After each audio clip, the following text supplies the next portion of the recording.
மகாபாரதத்தில் திருதராஷ்டிரர், பாண்டு மற்றும் விதுரருடைய பிறப்பில் வந்துட்டு ஒரு சின்ன பேரண்டிங் டிப்ஸ் இருக்குது ஆக்சுவலாக. ராணி அம்பிகா அவர்கள் வியாசரோடு இருக்கும் பொழுது பயத்தில் அப்படி இறுக்கமாக கண்களை மூடிக்கிறாங்க. அதனால தான் திருதராஷ்டிரர் பார்வையற்றவராக பிறந்தார் அப்படின்னு சொல்லுவாங்க. அம்பாலிகா அவர்கள் பயத்தில் வெளிரி போயிருந்தார். அதனால தான் வெளிரிய தோற்றத்தோடு பலவீனமான பாண்டவர்கள் பிறந்தாங்க அப்படின்னு சொல்லுவாங்க. பணிப்பெண் அவங்க நல்ல மனநிலையோடு இருக்கிறனால ஞான குழந்தை விதுரர் பிறந்தார் அப்படின்னு ஒரு கதை இருக்குது. இது அறிவியல் பூர்வமாக ஒரு தாயினுடைய ஒரு நிமிட மனநிலை, ஒரு சின்ன ஒரு ஒரு ஒரு கொஞ்ச நேரம் இருக்கிற மனநிலை ஒரு குழந்தையுடைய வாழ்க்கை முழுதும் பாதிக்குமா அப்படின்னு கேட்டால் அறிவியல் பூர்வமாக இது நிரூபணம் ஆகலை. ஆனால் இந்த கதை மூலமாக என்ன சொல்ல வராங்க, எப்பயுமே கதைகள் கொஞ்சம் எக்ஸாஜரேஷனாக தான் இருக்கும், உண்மையை ரொம்ப அழுத்தி நமக்கு புரிய வைக்கிறதுக்காக வேண்டி.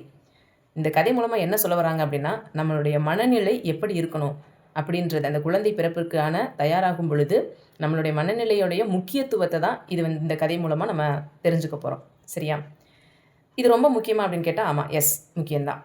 இது நீங்கள் யோசிச்சு பாருங்களேன். நம்ம வீட்டில் இருக்கிற சும்மா சாதாரண ஒரு கட்டில் பீரோ நம்ம வாங்க போகிறோம்னு வச்சுக்கோங்க, எவ்வளவு யோசிக்கிறோம். இரும்பில் வாங்குறோமா, இல்லை மரத்தில் வாங்கலாமா, எந்த மரத்தில் வாங்கலாம், எந்த கடையில் வாங்கலாம், எவ்வளோ விலை இருக்கும், எப்போ வாங்கலாம், எவ்வளவோ டிஸ்கஷன் நடக்குது. ஆனால் குழந்தை பிறப்பில் இவ்வளோ டிஸ்கஷன் நடக்குதானா எனக்கு தெரிஞ்சு பெருசாக இல்லைன்னு தான் நினைக்கிறேன்.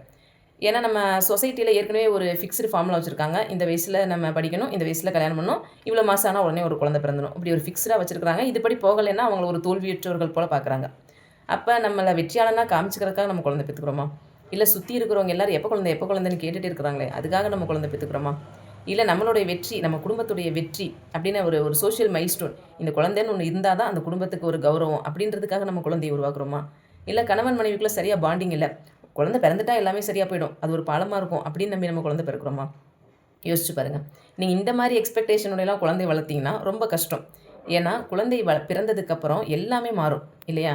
நம்மளுடைய அம்மா அப்பாவுடைய மனநிலை மாறும், பொருளாதார நிலை மாறும், தூக்கம் எப்போ தூங்கணுன்றதை அந்த குழந்தை தான் டிசைட் பண்ணும். நம்மளுடைய வேலை கூட சில நேரம் மாறலாம்.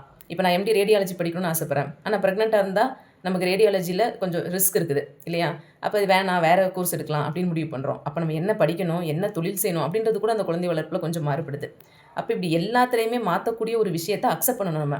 இன்னொன்று, அந்த குழந்தைக்காக கன்சிஸ்டண்ட்டாக நம்ம உழைக்க வேண்டி வரும். சும்மா ஒரு நாள் 2 நாள் வேலை கிடையாது அது. அப்போ இதுக்கெல்லாம் நம்ம முழுமையாக மனதளவில் தயாராகிட்டோமா, அது ரொம்ப ரொம்ப முக்கியம். உடல் அளவில் தயாராகிட்டோமா, அதுவும் ரொம்ப முக்கியம். அப்போ கணவன் மனைவியுடைய உடல்நிலை, மனநிலை, பொருளாதார நிலை, இந்த சாக்ரிஃபைஸ், இந்த பல தியாகங்களை பண்ண வேண்டி வரும். அது எல்லாத்துக்கும் நம்ம ரெடியாக இருக்குமா, இந்த கேள்விகள்லாம் பதில் சொல்லிட்டு தான் நம்ம குழந்தை வளர்ப்புக்கு தயாராகணும். இந்த முன் மனநிலை ரொம்ப ரொம்ப முக்கியமானது. அது ஸ்ட்ராங்காக இருந்தால் குழந்தை வளர்ப்புன்றது கொஞ்சம் ஈஸியாக இருக்கும். இதை நீங்கள் யோசிங்க.